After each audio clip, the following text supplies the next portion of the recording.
Good afternoon. I am Rano saying UTV so and now Mushi. Your friend BB ignorance of the law is not an excuse. And nothing na UTV yato your boa your day sajumedi siwa ye chechemu emranemu ene ehunson sayene senya emrano krano eda efa ne fireko ebae ni nyina ye chemu ewo UTV emra no same program so enemi wo rafefe febi ewo me studio ha lawyer ne din de Suzy Kwegwe no ne atuguba and associates a omo ajenga no ene ye ejuma ono ne menene eba be twetwe nkomo afa how to register your business wo business na say o pese o register kwan ben so na wo be fa enema ben kra na wo hia wo be den kra na just say denti kra na wo say wo business and say wo di edwa bia e wo say wo register enkoma ene ba be bo midin e de kuwa asante ba mensa wo hwe ne se ne ame ho ayefe ya as usual LCY Kiki Ghana omo malls no omo akra ha nyina omo na omo asiesie me ho yenkoje nkwato ye ba na ye de enkomo no abubueni yenkombra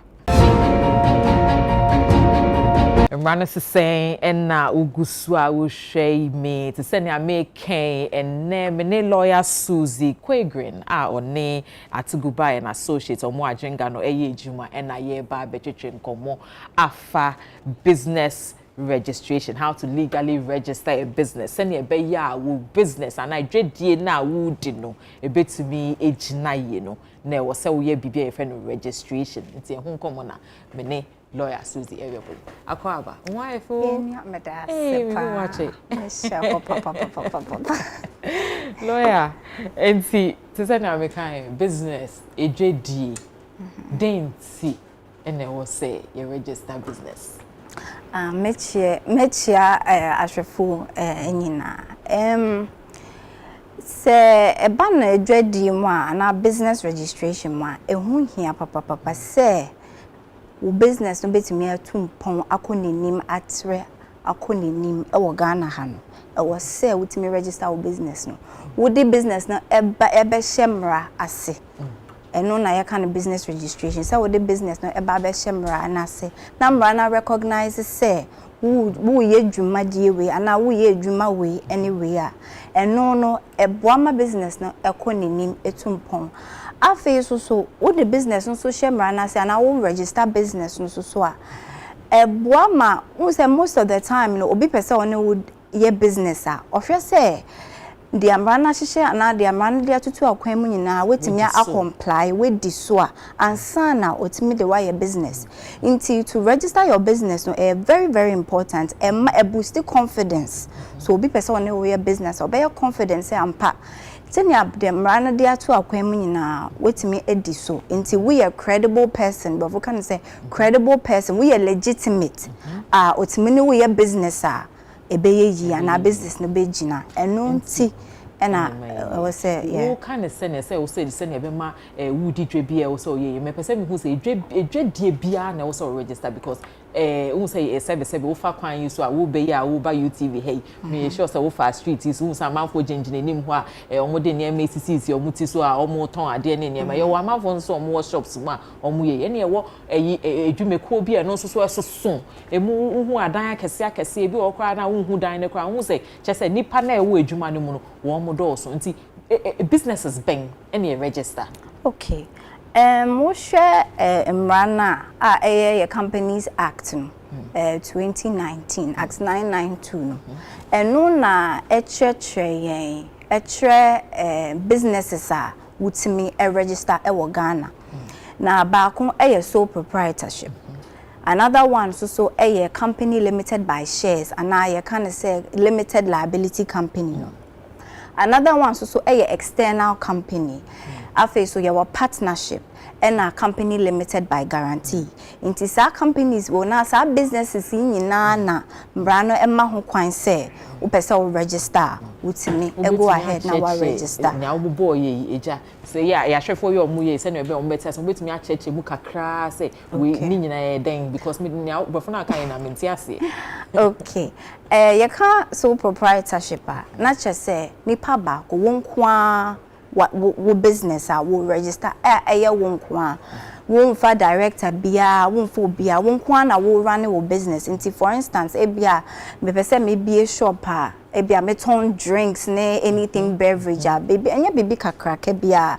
baby small kakra me ti me register me wo bia me bie shop o me fie ni mu a fantastic me ti me register na as a sole proprietorship no me kwa na me ye ma de nti me kwa na me take decisions in the company nti eba na sample a decision making mpo quick because enya fe na wo consult you bia and then I take decision bia afa so but the only disadvantage was sole proprietorship no say one of the disadvantage in say because akoya won kwan so we register we separate from company no nti eba na say bia we business na ebia ankoye ebia ka bibem ana say business no end to mean grow and flourish tenya wo pese ekona wo japade a wo personal japade a wo wa ye friend wo assets no eno ena emra no be you so ede ebia ya ede offset with debt let me say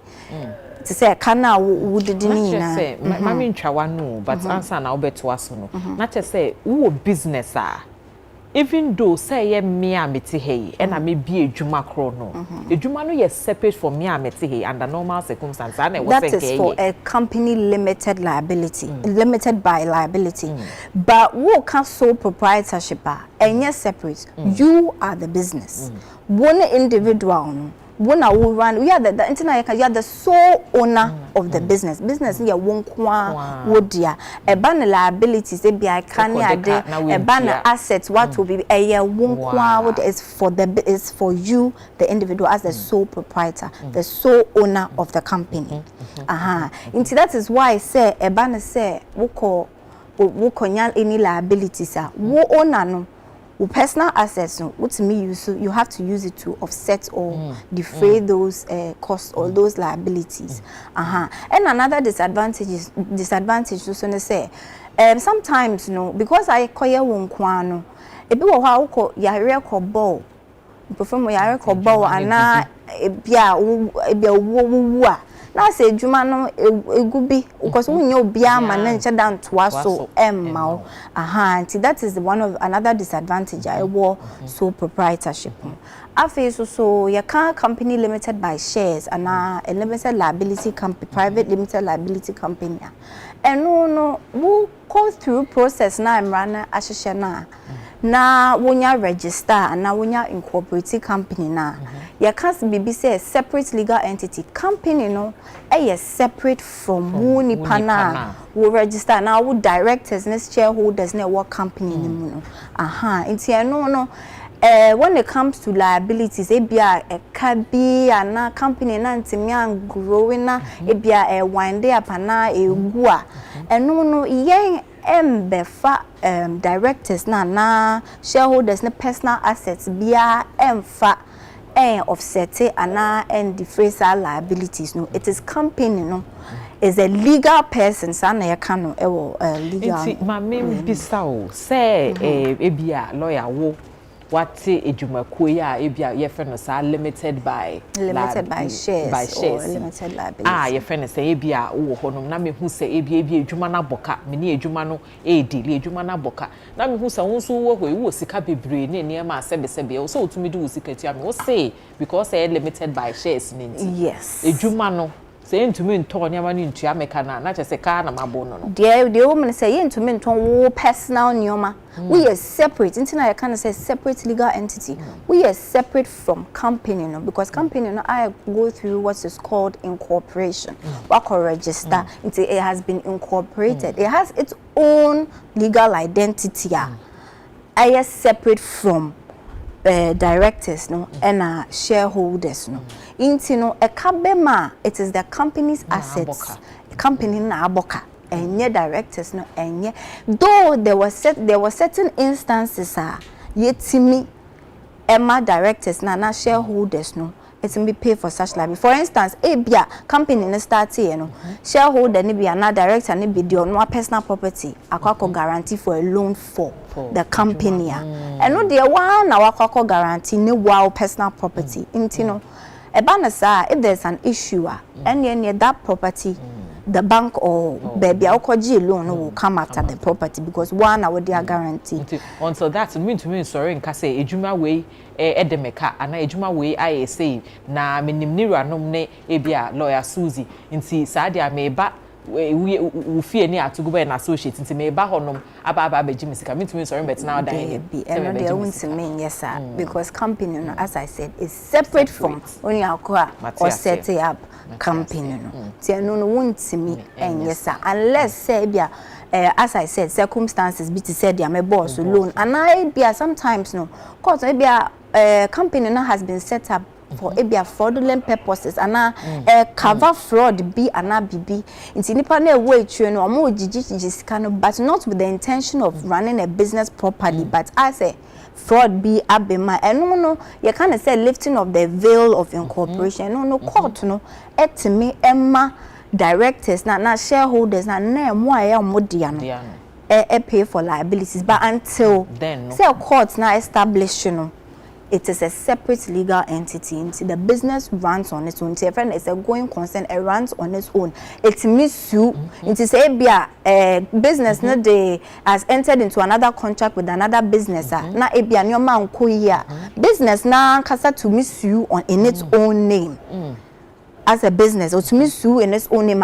Any director be an eba as Missy de ebia me na akoye adwuma no wama na adwuma na ba besiu me na obehu na be sorry anopa na ebusu afo nyina agina o gate ano o mo ba be patch nti most of the time is a company a ne dim nti ebia obehu say we ekua company limited esu ebia asinipa asimesi say enye me na maye enye wo na waye company na esu afen so eno anso to me enter into contracts with other entities in its own name, and directors no, and now shareholders no personally na enter into contract. Sana Obisu has an issue with the company, or to me sue company no, not necessarily the shareholders and now directors na more company. Yes.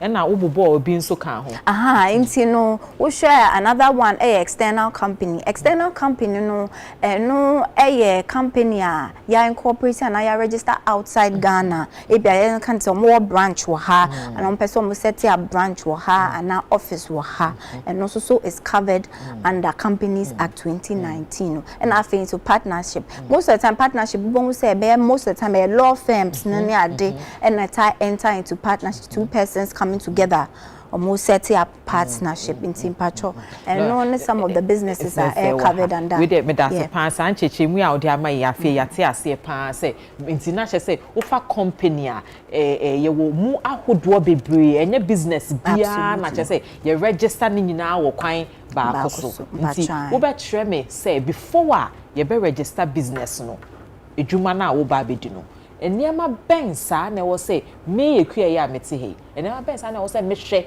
anase minya ansana makase me kwa register business say anase say okay now first things first we be register company or na business I was say what type of business say say am boss so person we no sole proprietor and now person we na company limited by liability limited liability company private limited liability company and now person we na external company we sole proprietorship no ne company limited by shares because I'm saying no common it's true you can sole proprietorship and one of the easiest ones to register and first no na a registrar general's department and I register along with and no pen or more companies pen or more register marriages ne intellectual property near the but with the coming of the Companies Act 2019, Act 992, no, I set up the Office of the Registrar of Companies, and also it takes solely the registration of companies. It's a bit easy to pressure now. A Registrar General's Department. No, the mandate is solely anything to do with registration of businesses, companies. It is all register sole proprietor. The first thing you need to bear in mind is Dimbe and I will register. Dimbe na ukako register because we want to make piki dimbe akeke and na wo foforo na so money din absolutely sanity inti no upe wunya hu din a wo ko register e was say we call Office of the Registrar of Companies na your friend a search we call search we call hwehwe say din na me pese me didi dwuma no anye bia obia register dada ana say obia register dada then ebe wo mu system no ene wuntimi use saa din no but so obi register ya mran ma okwan say wutimi go ahead na we use saa din no etimi edidi dwuma. That is the first thing to be decided on company name first, then secondly we be search as we say kwan da ho a obetimi use saa name no edi edwuma no. And another thing I was say when it comes to sole proprietorship, say I was say when your tax identification number are your friend 10 and no we call the Office of the Registrar of Companies we say GRA, which is the Ghana Revenue Authority, or more responsible for tax identification number no or more desk or or mobile register ama wenya certain tax identification number. Without the tax identification number wuntimi and go ahead and register of companies on your mouth, on register mouth. And finally your Ghana card. You need your Ghana card. With the bear register sole proprietorship. Into wunya sa nyoma we nyina my friend a pre-registration nyoma na wunya we nyina na fe form e wo I was say we fill form A. From A no dear woman say bet your business needing business name no ebia address business address a dear important business bank and I will buy say oh ton spare parts say oh ton den general merchant den a deporting and I was say would be ebe form ampa true inti no we no so a wo fill form no eye bibia wi a na fe definitely we betua fees kakra I'm a registrar no to in order to facilitate go through the process na fe we bibia etua wo fees what fill wo form bibia registrar no be issue with a certificate of incorporation tena be a we betimi dey start business nti sole proprietorship no enwani a very simple very straightforward than all the other types of businesses no and no we are na fe say tax institution to GRA na we call register with GRA tena be bia we befa 1 or 2 employees bi we person betua omo PAY that is their pay as you earn from omo income no be register wo na e bia say obi nipa ba ko bi wo mai we say wutua na senator e bia una wetua but and only because it's so proper you see that most of the time they run it's an individual thing. Oh yeah. Na me bisa so proprietorship ye ngina ho no mia say me dijuma e bia na mesika no se bio enso ye so proprietorship bia te say na me bisa no se me ton ade e wo kwan ho kra no e so proprietorship wo mo tonton indomie anadwi chibom joint ne sa ne me omo nyina hu hia say etwaka say e wo so mo register. Well, the one important thing about registration is say who register tina me kai we are legitimate. Ma ebie kwan ma say obi kwa person invest in business and we say we are legitimate. The country knows you. I said you are recognized under the laws of the country. Ma we are legitimate. We be so oboawa. You know, funds be share business ma it's so easy and straightforward because one register ya your name will place of business specifically under the law. No church na we don't be joints no guna medicine be shame na wa park me ba that day na table no webutu table ni ni wa me ko hu we hin wa hu inti no ehun hia say if you are a serious minded business person or person will get business a grow business it's better say Uber register business under the laws. Me bibi when me say physical your friend is saying your fiscal presence no I say hu hia wo answer ya now dey mami nti metumi atwa adwa ko say and na wo hwa ye wo sole proprietorship businesses bra na me ka say edwuma ankron ya bibre na no omu ni store ye fa bibi say online business abe ya amanfo ye sa online businesses fo bibre na em say be wo to ade na bi as specialize in oton and na mato a wo send mumu na any business name bia wo say kwa asimesi na ne di mu sa nkofo ne nso one so almost fall under him. Okay. Now we can say any nipa na ni di most of the time because it's a sole proprietor. Wo details. Say what tin personal tax identification number and I would register. Say ebia momo na wo je udim e ma ewo Inti anu provided say why you're registered under the laws of the country as a sole proprietor. Na ebia, and you see most of them so worker say ebia only address a wutimi nantiko ho koji adien, but he or she is operating from a particular place. Until once or go ahead no register business at that address ni bibia no e was say otimi ni pana estate sa address ni bibia e wo form A no so. Your question katwa ba me say me were questions be Emma but your question katwa ye ba e UTV e na wo hwe ye mra no sesen e wo UTV so to say na me kan no na wo hwe ye call break ye ba ye ne lawyer Suzy Quagreen e be to ye nkomo ne so ye nkombra Timugu so share UTV Emrano same many lawyer for Suzy Quagreen on near Tuguba and associates and a ye juma. Lawyer Uncle Juma before I ever call back on us what's the offense limited by shares. The same who say so who here Juma Uncle Juma. Now say one register. And I say Juma be a wood in one register a crime. Well, a crime per se say a prescribed under the Criminal Act, say one register of business a crime. The thing is, who register now when din shishaya no soa, and shishaya man dia to crime no soa, and the so ho. Say be one file with returns near the no so but say what e be feel say business and do baby I think you want to register it no. You getting up to register your business, it is your mechanism, is your prerogative. Until once you submit yourself to the law, say, we better go according to the law. Now I register dear. And your me was say we ye. She say yeah work on. I was say we bomb Diana with this. Say na beya is so money bia. Fan court back on the way. Ni I will say say limited by shares. Private limited. Okay. So no is birth from the process of incorporation. A kind of incorporation now. Ubefa in da ho we go through that process now. We are say the company has been incorporated. Now once it has been incorporated, no, as I just said, then no yes company no more separate from or more register ya now more establish a business no. Into no basic things that will be here say will be when say one dim bang again. Company name Dimbang and I will use so.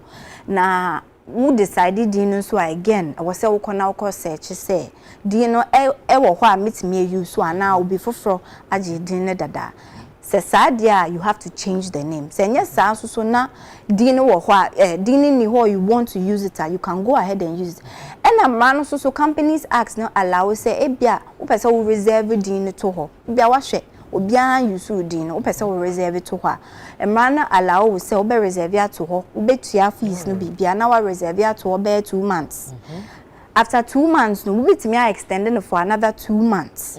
After that no you don't have the right to reserve anymore. Once you decide on the name we search it, it's good to go we me a register. Then there are other things I was say other requirements. One I also should say Companies Act allow say you cannot register a company amra you don't have at least 2 directors.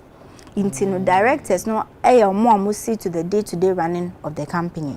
Into Companies Act nature say you have to have not less than 2 directors or more running company appointed directors. We can have more than 2 but I was say not less than 2. No nipa ba kope into me sorry nka say me kwa na me register me de misika ne bibia me pay limited by shares nipa ba ko Debbie into no eno to some extent nipa ba ko to me found the company be established but there has to be 2 directors appointed. Into be a wo person set up a company be a manufacturing water. But once you are about to do the incorporation process, no, it was say, with me appointed, 2 directors must be appointed. Yes. Until you can be 3, 4, whatever, but not less than 2 directors. And our directors, no, no. Rano, etre ni pakura in Crawford or untimi appointed for the as directors. But I could say, you cannot appoint children and a man kind of infant. I'll be below the age of 18 as a director. And our face also obia yeah often can say of unsound mind na dream kan kakra untimi enye director. And our face also obia ebia court are convicting of ebia something to do with ebia fraud and dishonesty and bibino sa nipa no mana frowning say or no be appointed as a director. So those are some of the categories of people are me I appoint them as directors. But say on no more appoint them, they don't fall in this category there. And yeah, you are good to go. You can go ahead. And after so once you decide on your directors, I will say we appoint a company. The directors must appoint to be a friend company secretary. Company secretary, no or no na. Taking minutes, board meetings, or share the registration of shareholders near day. In see, or say we appoint a company secretary so. And don't forget, company directors and the company secretaries now we appoint you more. Also, muji tum say ampire beye into almost signing your friend consent. Also, more consent to the registrar. Say, majia tum say, mayor director, and majia tum say, mayor company secretary. No. After so I was say with me appointed auditors sometimes audit the company and also so they must also consent say yajatum say ye auditors. But one thing I was saying when it comes to directors no won't me appoint another company say our company na be director wo company no directors no natural persons to say me and okay. Body corporates and our companies ain't me and directors another company or another company. Mamimbisa, what if we say yeah Ghana here TBB we say as me see a group of companies as me see a group of companies and to say your group of companies as I said you owners and I say be omo taye dwuma ko ni chi no nipa the same persons no and I say no they are natural persons into yeah to me nka say asimesi ejuma ni nti ne company we ebia enema na omo ye no is probably in line or similar nti sa company betumi aye no a body corporate ain't and your director in a different company nti no it's natural because directors no and they see to the day-to-day running of the affairs of the company. Now how can company more take a decision for another company about their committee I take a decision. So most of the time, actually, it is the individuals, persons, and directors of the company. Now, after you've appointed company secretary, where we are appointed auditors, directors, I was also say stated capital, capital requirements, capital requirements, and our stated capital, sika. Would they be share business? Ejuma will be invested in ejuma ni mo se na be ejuma ni be start here to mpon grow. It's no na capital no. And no when it comes to local companies no. And no enye too strange and depending on industry will come. But say there's a foreign entity ebia when foreign abi na bom aye ejuma no ana company na ye be register no kwa solely foreign owned foreign anko be dia and your capital requirements na different and no the Ghana Investment Promotion Act no GIPC Ghana Investment Promotion Center no omo prescribe the minimum capital requirements for say foreigners and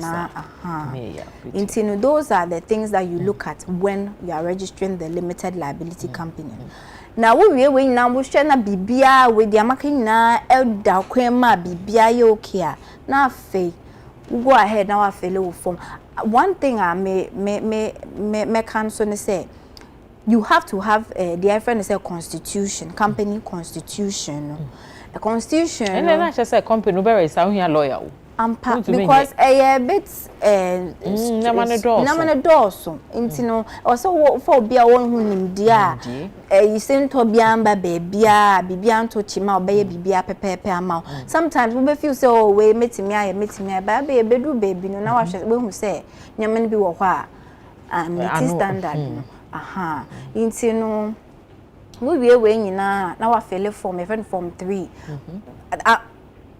the company constitution no a prescribed company name no address directors no or details, my address, shareholder, like all the details, the entire details, exactly. And now what business now what are the objects of the company? DNA business cra wo ba be ye no banking, mining, importing, and I know constitution covers sole proprietor for no muso mu here constitution and no de omu here. Okay. Sole proprietorship ne de omu here. Aha. Inti no we no na wa file form 3. Form 3 no has to have details here mabobo so ina di no wa address baby I be humo dia na wo ye business ben na wo ye directors ne di shareholders, all of these things. Now face so say from 26A, 26B, 26C, and no, baako consent form na directors no best sign. No say magia tum say me director. And a baako no say a company secretary no so consent form. And a baako no so ye auditors no edia. Into those are the forms I'll be filled. We nara. Not just say we registration. No. Final thing I'll be and say obey to ya the friend stamp duty. Aha, no na fees I'll bet you. Now stamp duty no, 0.5% of our stated capital. Inti, for example, say our stated capital no 1 million Ghana cedis. Then you have 0.5% bear $5,000. I mean $1 million. We stated capital $5,000. Inti no and I will bet you to the register of companies no. Now as your stamp duty. No. Ti wo we na registrar no go through your documentation. Just say bibia clear, bibia you okay. And then one last thing that you have to ensure. Okay, say me can say sole proprietorship na was say wunya 10. Sa na wo be register company limited private limited liability company so the directors must have 10. Company secretary 10.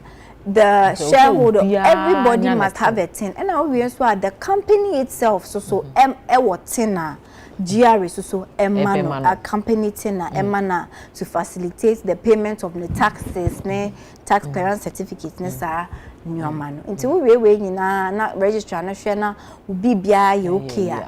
Na fe wa ma certificates of incorporation. A day in no here because me beside esan say ya establish it from beginning. Be say me nyanti say bi wa ha say company is separate from the directors. Until day in na ye here say registrar no Obama company netina I didn't know here many nipadie na say directors na eta ejen so yetin. Say before company no nya we have not I can say birthday company ni. Okay. We are now in the process of birthing the company. In Sinipako, the persons behind the company so must be seen to be legitimate persons are ready to do business legitimately.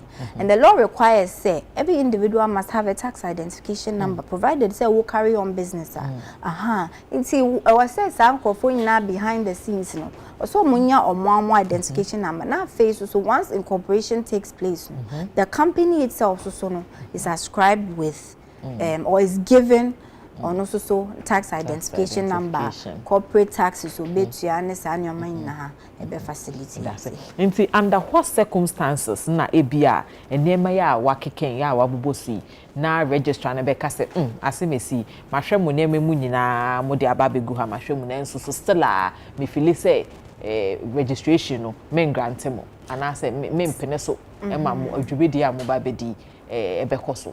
Okay, so for instance, certain medical bosom say be a share director na ABM meet the age of 18 because companies act na say so wundi 18 and above won't mean you're director of a company. Say be a registrar na sure or suspect say be one of the directors now who seek to appoint be on your 18 and now there's evidence to show say director na be previously has been convicted of something. Enyamba to the forefront. I'll bet me I say no. Who meet requirements no. Who fall short of the director.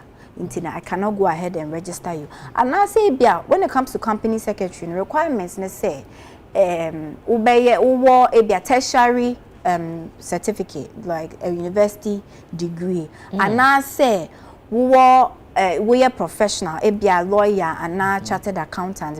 So be a company secretary. No, I was say meet qualification. And say be a company secretary now will seek it to a point that does not necessarily meet that qualification. Because don't forget, you form now will fill form 3 normal information. Nah, it was so.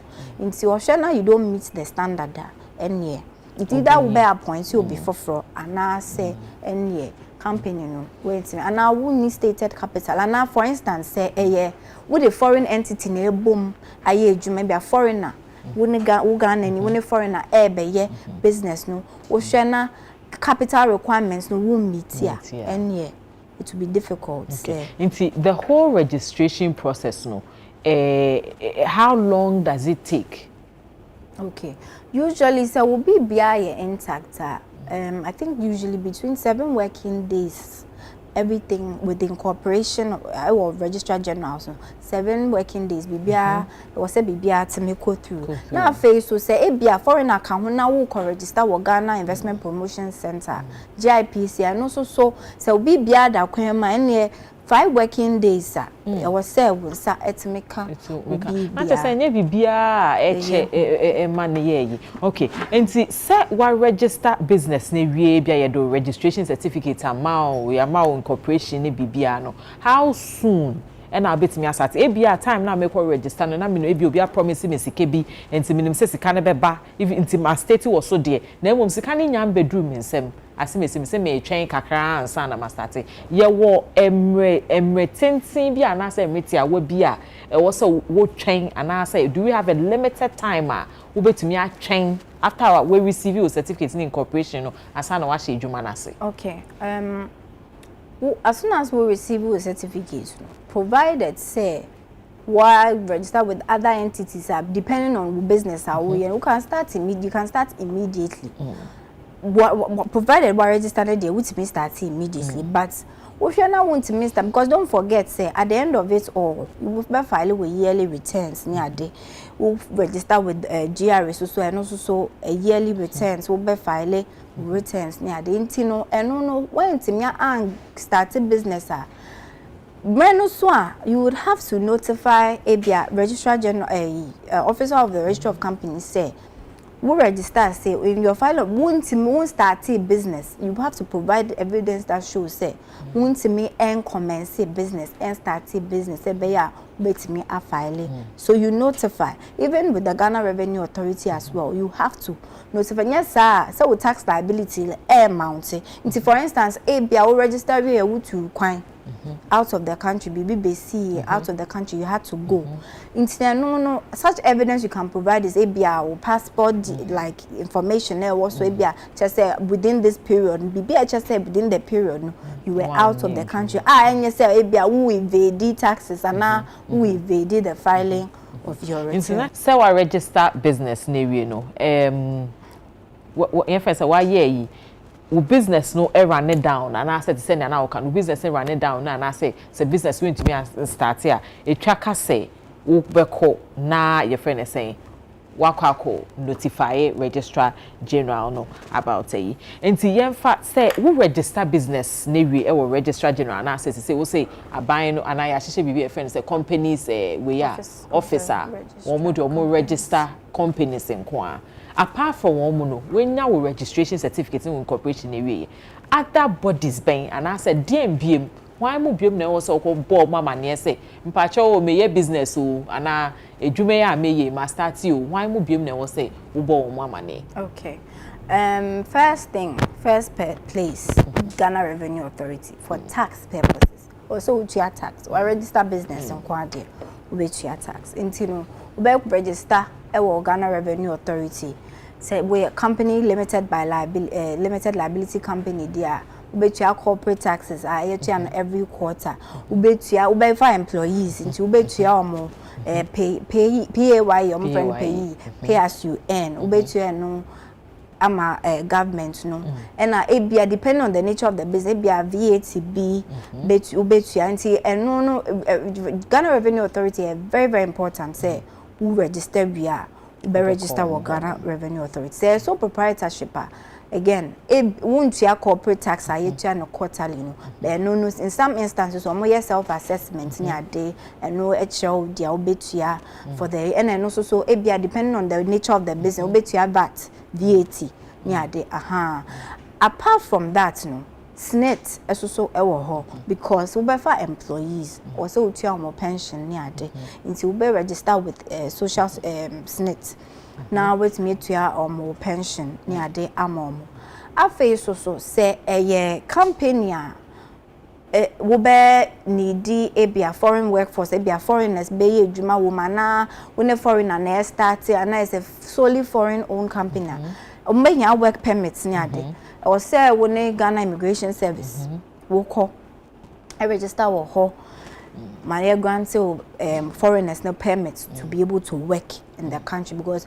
without the permits they cannot work Ghana ha tene sene eti wa abrochi a woni papers a woni sanete ena wo hwe se ebia se wo be a wo company na wo set up no person go into banking and it's financial anything financial there was say also with your license or Bank of Ghana ho there are certain institutions that was some more license won't wo be banking na definitely there was a Bank of Ghana ema license say bia wo pese wo ye bibi on insurance insurance related and the National Insurance Commission wo ho you have to register with the Insurance Commission say bia it has to do with oil and gas and now petroleum and bibia the National Petroleum Authority will say a jumebia would know so share industry now woman and then one more cadia will be here and son away. Now yeah one last thing so I face so